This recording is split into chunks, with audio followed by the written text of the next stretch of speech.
Unifesp chegando, Unifesp, o vestibular acontece nos dias 18 e 19 de dezembro agora, né? Então eu tô aqui para falar nesse vídeo primeiro sobre redação, tá? Vou dar umas dicas finais para vocês, porque também não é hora de ficar aprofundando muito isso, já que estamos às portas do vestibular, tá? Mas dicas finais que são relevantes, que são importantes. Vamos falar então no primeiro momento sobre a redação. Vou trazer para vocês algumas questões que são muito frequentes no vestibular da Unifesp, que é realizado pela Fundação VUNESP, na área de linguagens, né, no caso, estilística, literatura, interpretação textual. E de repente você, pegando essas dicas, vai conseguir aí alguns pontinhos a mais. Pessoal, por favor, curte o vídeo, tá? Curta. Você pode e deve, inclusive, se inscrever para não perder atualizações aqui para os vestibulares, para não perder as atualizações do Vozes Humanas, tá? A sua curtida para a gente é muito importante, assim como o seu comentário. Se você puder comentar aí também, tiver alguma dúvida, quiser comentar, se você quiser eventualmente acrescentar alguma coisa para o nosso vídeo no comentário, fique à vontade, vai ser muito bem-vindo, é importante demais para a gente, tá? Por favor, curta, compartilhe também com seus colegas, né? Isso é irrelevante, isso é importante, o coração da gente vai ficar aquecido, como sempre. Unifesp, vamos lá, vamos arrasar na Unifesp, não é? Então vamos começar falando sobre a redação. Um tema, vou reunir alguns temas mais, né, que foram, já caíram no vestibular da Unifesp, por exemplo, o fim do anonimato digital reduziria danos causados pelo discurso de ódio? Interrogação. Vestibulares VUNESP, né? Você precisa ter um bom posicionamento, tá bom? O que você tem que fazer? Responder as perguntas que são trazidas para vocês. Responder, no caso, a pergunta que é trazida para vocês. Tem algumas, a primeira coisa que você deve fazer é anotar as expressões que são chave para essa frase temática funcionar. Então a gente tem ali a palavra fim, a gente tem anonimato digital, a gente tem discursos de ódio. Essas expressões, elas vão ser verificadas. Então você tem que progredir o texto em torno dessas expressões e respondendo essa pergunta, beleza? Então certifique-se que você abordou todo o tema, né, plenamente ali, sem fugir de nenhum aspecto que foi trazido por essa frase temática, que vai dar tudo certo. E aqui você tem que se posicionar. Então não é aquele lance de você trazer uma proposta de intervenção, como faria no caso do Enem. Não que isso seja proibido, mas não será relevante, tá bom? Você pode até de repente apontar uma saída ali para algum problema, mas não de acordo com aqueles passos que a gente segue para fazer a prova do Enem. Né? Não tem que apresentar ação, agente, modo e meio, finalidade, detalhamento, não tem que apresentar essas coisas, ok? Porque o que está sendo verificado é se você consegue se posicionar bem e reunir bons argumentos para sustentar a tua tese. Se você sai da superfície, consegue ver a coisa com um pouco mais de profundidade. Se você consegue perceber esses discursos de ódio, quanto eles são prejudiciais para a sociedade, e se você considera que o anonimato digital seja algo que ajude, né, ou de certa forma perpetue esses discursos de ódio. Se você acha que isso ajuda, que ser anônimo, entre aspas, né, no universo digital, na internet, é uma coisa que impulsiona o discurso de ódio, você vai responder que sim, que o fim do anonimato digital seria uma forma, pelo menos, de coibir. Se você acha que, na verdade, as pessoas elas não se importam tanto assim em revelar a própria identidade quando apresentam um discurso de ódio pela internet, você fala que não. Você vai adotar esse ponto de vista. O importante, e essa é a dica, pessoal, é que vocês consigam construir um texto no qual apareça pelo menos alguma vez uma contra-argumentação, uma negociação argumentativa. O que significa isso, professor André, pelo amor de Deus? A contra-argumentação funciona assim. Eu vou responder que sim, que o fim do anonimato digital seria uma forma de coibir os discursos de ódio, ok? Exemplo, claro, esse é o meu posicionamento. Se eu vou fazer isso, se eu vou defender esse ponto de vista, eu preciso considerar o outro lado. Não que eu vá ficar em cima do muro, de jeito nenhum. Isso não é bom nunca. Mas o anonimato digital, por exemplo, é algo que vai preservar a nossa privacidade em alguns momentos. Tem vários momentos nos quais a minha privacidade precisa ser mantida, precisa ser preservada. Ela é importante para a minha identidade, não é? Então eu vou dizer que, de fato, a privacidade é importante porque tem relação com a nossa identidade, porque nós não queremos expor a nossa vida pessoal, né, de maneira muito ampla. Isso é algo que eu estou considerando. Porém, você está vendo que eu coloquei um porém aqui, né?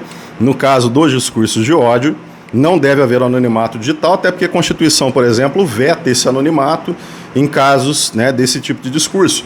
Então, galera, é isso. É você considerar, olha, tudo bem que tem esse outro lado, mas quando você faz essa negociação, a sua argumentação se fortalece bastante. A gente vai ver um outro tema aqui, quer ver, ó, né, que já caiu também, quer ver?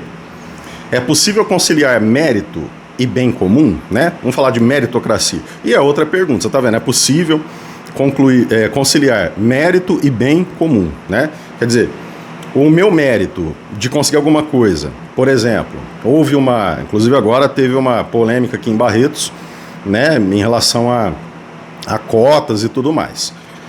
Eu acredito que as pessoas precisam tentar ver com outros olhos essas questões. Então, por exemplo, na minha opinião, quem desqualifica as cotas ou quem passa em concursos por meio de cotas, essas pessoas elas não vivenciaram nem um dia que seja as exclusões a que estão sujeitas algumas pessoas no Brasil. Essas exclusões, elas são exclusões que têm impactos sociais também, né? Essas pessoas não conseguem competir da mesma forma que as outras pessoas que estão em vantagem em vários setores, né? Então é uma forma de corrigir socialmente essas disparidades, na verdade, só que você tem que ver de um lado, de uma forma um pouco mais profunda isso. Você não pode ficar vendo só na superfície e dizendo assim, porque, né, escravidão já acabou faz muito tempo, que isso é mimimi, isso é vitimismo. Então, pelo menos é isso que eu penso. No caso da meritocracia, o que acontece? Se a gente tem só uma sociedade que funciona pela meritocracia, por exemplo, vou prestar um concurso e eu vou passar pelo meu mérito e não por algum tipo de não é nem vantagem, a palavra não é essa, mas algum tipo de cota, algum tipo de condição que me coloque para competir melhor, né, com as outras pessoas.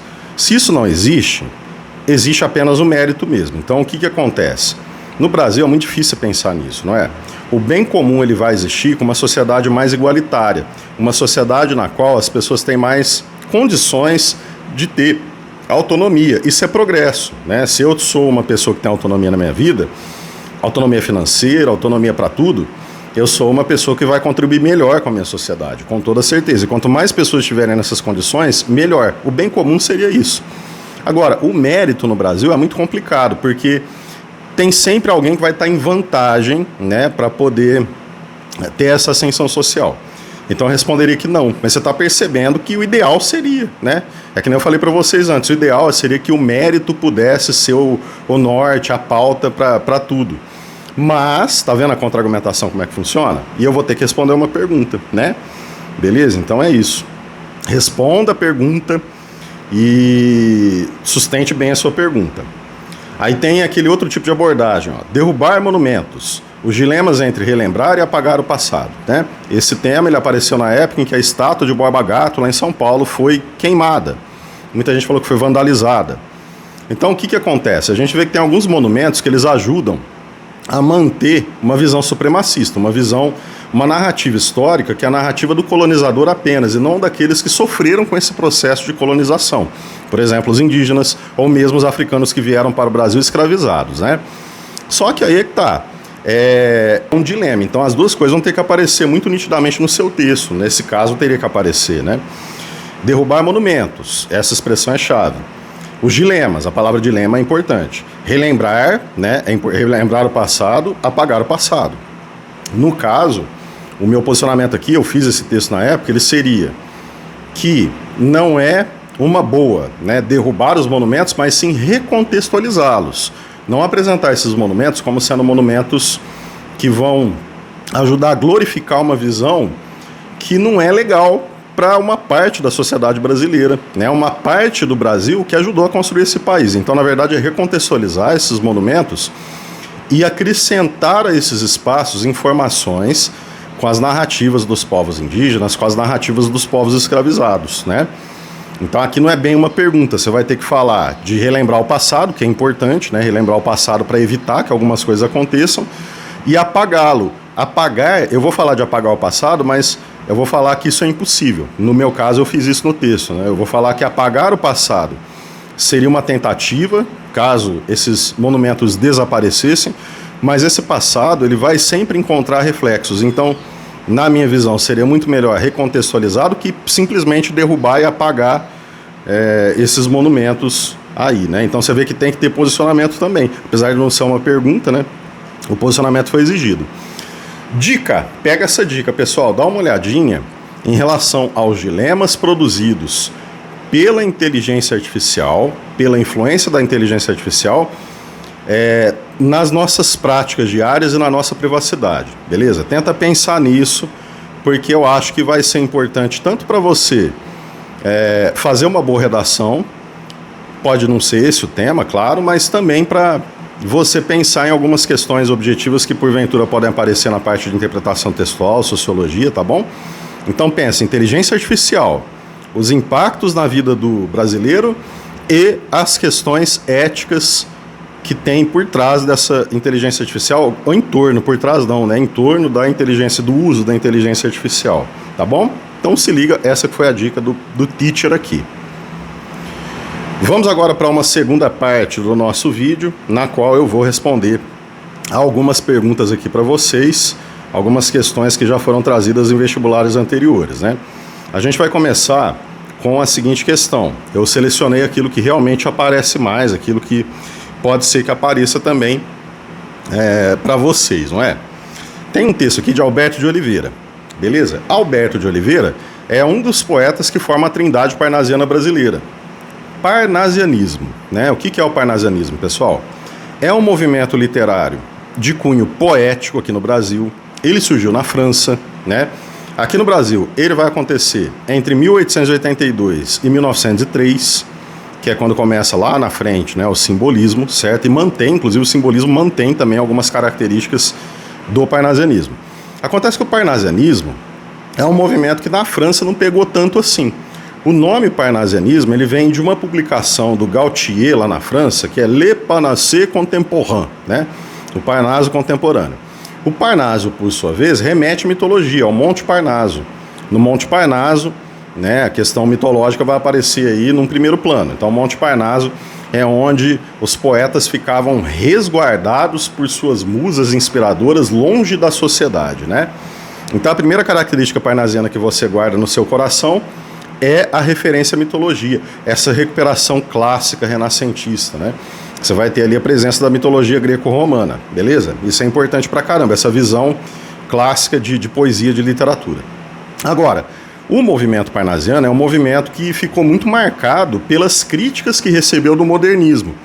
Os modernistas na Semana de Arte Moderna, a primeira fase aí, né? Manuel Bandeira, o Oswald de Andrade, por exemplo, eles, até o Mário também, Mário de Andrade, eles são poetas que são escritores, né, que focaram muito nas críticas contra o parnasianismo. E por quê? Primeiro porque é um movimento de origem francesa, isso se reflete na linguagem mais elitizada do parnasianismo. Então é um movimento muito focado na forma da poesia e não no conteúdo. O formalismo é muito grande. Tem que ser soneto, nem sempre soneto, mas o soneto é uma forma privilegiada. Os versos têm que ser decassílabos ou alexandrinos, né, de 10 ou de 12 sílabas no caso. As rimas têm que ser ricas, o vocabulário tem que ser raro, tem que ser aquele vocabulário mais refinado que não é falado no dia a dia, né? Beleza? Então essas são características que definem o parnasianismo como aquele movimento da arte pela arte. Quer dizer, a arte ela só serve para ter valor estético. A arte não serve para marcar a subjetividade do poeta, né, para ele expressar emoção? Não. A arte serve para ser contemplada, ela mesma, não o poeta, né? Ela mesma.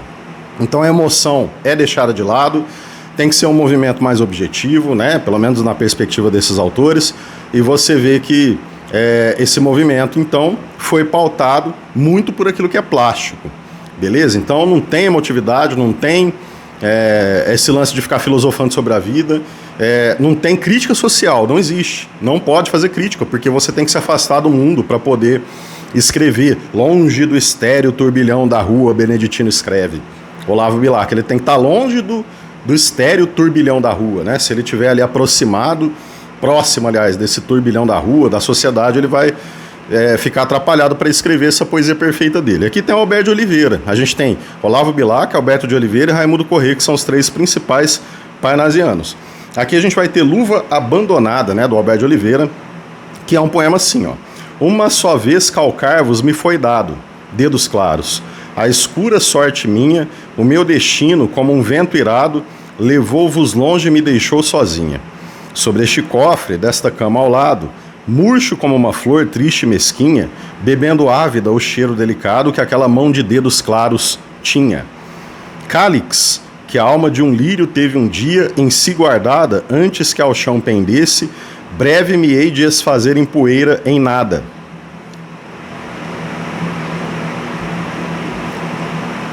Ó, em que chaga viva tocaria, quem nesta vida compreender pudesse a saudade da luva abandonada. Pessoal, é uma luva que está se lamentando pelo fato de que só calçou uma vez aqueles dedos claros e maravilhosos, não é? Ela está triste por isso, né? Ela já teve a oportunidade de calçar esses dedos, agora não mais. E aí, olha o que o exercício pedia, né? Figura de linguagem, essa vai cair, hein? Pipoca da Gi, já sabe, se cair já viu, né? Tem que me dar pipoca, GG Pipocas, procura lá no Instagram que você vai achar aqui em Barretos a melhor pipoca, não só de Barretos, mas do estado de São Paulo, da região norte do estado de São Paulo, do estado de São Paulo, da região sudeste, do Brasil, da América Latina, de toda a América, de todas as Américas, da Europa, do mundo e do universo, né? A melhor pipoca de todas, tá bom? Se cair essa figura, você já sabe que você está me devendo esta pipoca, a de chocolate branco, tá bom? Então vamos lá, Unifesp. O recurso expressivo que constitui o elemento estruturante do soneto é... Aí você tem 5 alternativas, claro. Letra A, a metalinguagem. Letra B, o pleonasmo. Letra C, a personificação. Letra D, o eufemismo. Ou letra E, a intertextualidade. Eu vou... Pausa aí para você poder responder. Pausou bonito, pessoal? Tranquilo, não é? É uma luva, cara, que está se lamentando, não é? A luva... E ó, você vê que no primeiro verso isso fica bem nítido. Uma só vez calçar-vos me foi... Eu falei calcar-vos no primeiro. Calçar-vos me foi dado. Dedos claros. Me foi dado, primeira pessoa. Quem se expressa na primeira pessoa é a própria luva. Né? Só ali na última estrofe que a luva deixa de falar, né? Que seria aí uma terceira pessoa que passa a ter essa narrativa, essa voz narrativa. Então é a luva, cara. A luva tá falando, a luva tá se lamentando. Lamentar, essa é uma característica humana, de alguns humanos mais do que outros, inclusive, de ficar se lamentando por alguma coisa do passado. Quando você atribui características humanas a uma coisa que não é humana, você está personificando isso, é a prosopopeia ou personificação, alternativa C. Você que acertou, né, tá aí respirando aliviado. E o número 2, ainda sobre esse soneto, ó, uma característica presente nesse soneto que o afasta da estética parnasiana é, olha só, pessoal, vamos lá, a recusa da sentimentalidade em favor da objetividade, que seria a letra A, né? A representação bucólica da natureza, que seria a alternativa B. A despreocupação formal em favor da experimentação, que é a alternativa C. A referência a entidades mitológicas, que é a alternativa D. A tonalidade confessional e sentimental, que é a alternativa E. Pessoal, a letra A, ela é uma característica parnasiana, né? Então não afastaria da estética parnasiana. Recusar sentimentalismo, você vai pensar assim, o movimento parnasiano, ele é um movimento que faz parte da era realista, correto? A gente tem na era realista brasileira 3 grandes movimentos, realismo, naturalismo e parnasianismo. Esses 3 movimentos são movimentos de reação ao romantismo, eles vão contra o romantismo. Então, o parnasianismo vai completamente contra a poesia romântica, ela não é uma poesia sentimental na sua essência. Recusar essa sentimentalidade seria uma característica que aproxima o poema do parnasianismo, apesar dela não aparecer, porque a luva está sentimental, né? Letra B, a representação bucólica da natureza. O que é o bucolismo? Se a gente for buscar o arcadismo, né, você vai lá e vê alguns poemas assim, por exemplo. Olha, Marília, as flautas dos pastores, que bem que soam, como estão cadentes. Olha o Tejo a sorrir-se, olha, não sentes os zéfiros brincar por entre as flores? Vê como ali beijando seus amores incitam nossos ósculos ardentes. Eilas de planta em planta as inocentes, as vagas borboletas de 1000 cores. Naquele arbusto o roxinol suspira, ora no campo a abelhinha para, ora nos ares sussurrando gira. Você vê que o cara tá falando que o rio Tejo tá sorrindo, que os zéfiros, que são as personificações mitológicas do vento, estão brincando no meio das flores, né? O roxinol que tá suspirando, sabe? A borboletinha voando. Essa imagem da natureza bucólica, essa imagem idealizada, perfeita, harmônica, diurna, que te dá paz, que te dá tranquilidade, é uma característica do arcadismo, correto? Não aparece aqui nesse poema, Então não tem nada a ver com o parnasianismo, inclusive não aparece no poema, então não pode ser a letra B, né? Desencana a letra B. A despreocupação formal em favor da experimentação é um soneto, né? Só o fato de ser um soneto já desqualifica essa alternativa, porque aí você não vai ter despreocupação formal, não é? Agora, uma só vez calçar-vos me foi da do. 10 sílabas, não é? Dedos claros, escura sorte minha. 10 sílabas. Então é um soneto com versos decassílabos. A gente tem, por exemplo, minha, rimando com sozinha. Minha é um pronome possessivo e sozinha é um adjetivo, nesse caso. Então, quando você rima palavras de classes gramaticais diferentes, a rima é rica. Pipoca, GG pipocas, rima rica, vai cair. Tá? O que é rima rica? Quando você rima palavras de classes diferentes. É uma característica parnasiana importante. Então, cara, despreocupação formal em favor da experimentação, mentira, não é a letra C. Letra D, a referência a entidades mitológicas. Se tivesse, deixa eu ver se tem, de repente estou falando besteira aqui. Não tem. Se tivesse, não seria um afastamento do parnasianismo, pelo contrário, né? Seria uma aproximação mesmo, é uma característica parnasiana forte, né? Esse lance da mitologia, foi a primeira que eu falei aqui. A tonalidade confessional e sentimental, alternativa E, chegamos à resposta. E por que tem que ser alternativa E? Porque o parnasiano é frio, objetivo e imparcial. Lembra que eu falei que ele vai reagir contra o romantismo. E nesse poema a gente tem um sentimentalismo por trás da imagem da luva que fica se lamentando por ter calçado aqueles dedos claros uma única vez. Esse tom de lamentação, né, esse tom de confessionalismo, isso foge das características parnasianas porque deixa o texto menos objetivo, né? Ele está expressando emoção. Alternativa E, com certeza. O que mais que dá pra gente fazer? A gente tem um trecho aqui do Memórias de um Sargento de Milícias, né, que é uma das obras icônicas do romantismo. Ela não é típica do romantismo, porque o romance, nessa época, é um romance voltado para a burguesia, que vai ter... Você vai pegar, por exemplo, José de Alencar, Senhora, Aurélia Camargo, Fernando Seixas, Adelaide Amaral. Você vai ter ali uma obra que ela atinge as expectativas da burguesia, né? Os personagens representam os valores da burguesia. Então, o romantismo é um movimento feito pela burguesia para a burguesia. E os heróis, né, do romantismo, o sentimentalismo romântico, a idealização das personagens femininas no romantismo, tudo isso corresponde a uma visão da classe burguesa, sobre a classe burguesa, naquele momento ali. E o Memórias de um Sargento de Milícias do Manuel Antônio de Almeida não é assim não, né? Ele vai focar na camada popular do Rio de Janeiro, então já é um romance de transição. O tom solene de narrativas como Senhora desaparece, aqui a gente tem um tom mais humorístico, né? No caso da história do Leonardinho lá. Leonardo, que é o protagonista, o anti-herói, né? De Memórias de um Sargento de Milícias. Mas aqui a gente vai ter o seguinte... esse livro, assim como outros da época, até o Senhora também, esses livros eles eram publicados no formato do folhetim. O que significa isso? Eram narrativas fragmentadas lançadas nos jornais. As pessoas se reuniam muito no Rio de Janeiro, em algumas esquinas, porque nem todo mundo sabia ler, então alguém saía do expediente, pegava, comprava o jornal e lia o capítulo daquele dia, como se fosse acompanhando uma série, uma novela. Então tem muita coisa que tem que ser puxada, tem que ter muito diálogo com o leitor, né? Porque você vai comprar o jornal, você vai comprar o capítulo daquele dia e os outros capítulos já foram, então você tem que relembrar alguma coisa, senão deixar esclarecer para o leitor alguma coisa também. Você vê que esse capítulo ele começa assim, ó: cremos, pelo que temos referido, que para nenhum dos leitores será ainda duvidoso que chegar a Leonardo a hora de pagar o tributo de que ninguém escapa neste mundo, ainda que para alguns seja ele fácil e leve, e para outros pesado e custoso. O rapaz amava. É escusado dizer a quem. Ali ele vai passar a amar Luizinha, que é a sobrinha de Dona Maria, uma personagem que não é idealizada, pelo contrário, ela vai receber características até bem caricatas, né, de início assim. E Leonardinho passa a ter uma paixão por Luizinha. Agora, olha só essa questão, pessoal, que interessante. A não onisciência do narrador das Memórias de um Sargento de Milícias está bem exemplificada no seguinte trecho.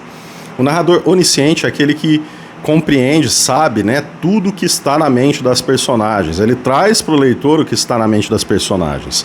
O narrador aqui, ele é mais irônico, Ele é um narrador que se abstém de fazer julgamentos durante o livro. O livro não tem caráter didático no sentido da moral, né? Porque no final a gente vê que não tem algo moral acontecendo. O Leonardinho foi anti-herói a vida inteira, nunca fez nada e acaba sendo muito beneficiado, né, no fim. Só que o narrador onisciente é aquele que sabe das coisas, né? E aqui você vai ter o seguinte, olha só. Olha a letra A. É isso, segredo do coração do rapaz, que nos não é dado penetrar. A letra B, é escusado dizer a quem, né? Escusado dizer a quem. Escusado é tipo, não tem necessidade. Beleza? O fato é que ele a amava, e isso nos basta. Que é a letra C. Pela sorte de um pai, se pode augurar a de um filho, quer dizer, você pode prever de um filho. Principiou a roda desandar em quase todos os sentidos. A roda desandou, quer dizer, né? Não deu muito certo, as coisas passaram a dar errado. Pessoal, quando ele fala que tem um segredo do coração do personagem que nos não é dado penetrar, né? Ele está deixando claro que ele não consegue saber qual que é esse segredo, não é permitido a nós, nem a mim como narrador, nem a você como leitor, penetrar nesse segredo. Quer dizer, isso é não onisciência, alternativa A de I Love You, né? Então é isso. Se liga nesse tipo de questão porque elas são recorrentes, elas podem aparecer. A gente está torcendo por vocês. Não se esqueça que para turmas de redação em 2026, a gente tem um valor promocional até o dia 21 de dezembro, hein? Tá chegando, galera. Hoje já é dia 17, são 5 dias apenas. Então, vai lá no Instagram do Voz Humanas, dá uma olhada no link que tem na bio, tá? Para você fazer parte do nosso time de redação em 2026. Com os resultados que a gente colheu aí, que vocês viram, né? Que vocês conseguiram acompanhar aí, que são muito bons e que vão ser muito bons ainda quando saírem mais resultados, ok? Venha juntar sua voz às vozes humanas e fazer a redação estourar em 2026. Você vai escrever bem, você vai escrever com tranquilidade, você vai escrever em paz, tá bom? Vem conosco. Junte sua voz ao Vozes Humanas.